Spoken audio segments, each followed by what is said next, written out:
I think as the match went on, I probably became a little bit more comfortable and got used to her spin and maybe the wind a little bit more. It was kind of tricky out there at times during that first set, and when it's tight, it's hard to really kickstart something. And I think once I got that first set, then I maybe relaxed a little bit more, and once I got that break and then started to maybe see what was going on a little bit more, it became a little bit easier for me.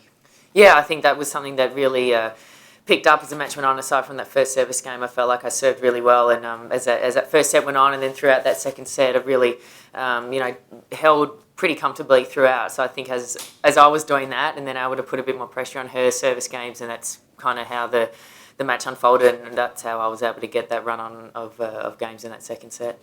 Yeah, I think that's probably a good thing. I mean, you never know when you're going to run into them. So I think it's the more times you play against that kind of spin, maybe the easier it gets. But, I've never played Laura before, and she's obviously full of confidence and had two very, very good wins. So definitely can't go into that match lightly and have to go out there and be really, on my game and ready to play some good tennis. To be honest, no, not really.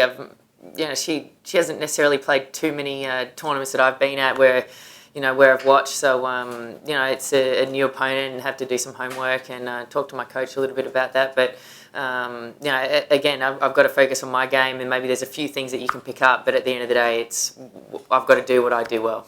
Oh, I mean, for sure, it can be a very tricky match, and she's probably got nothing to lose. She's had two of probably the best wins of her career, and she's starting to maybe live up to some of that potential that people had talked about from when she won Junior Wimbledon when she was 14. So, like I said, you can't go into it lightly. You've got to be aware that, she's going to come out swinging maybe and have that confidence behind her, but you've got to stick to your own guns and play the way you need to play. And when it comes down to the crunch, back yourself. So, I guess we'll see how the match unfolds, but I've got to go in there, focused on what I've got to do.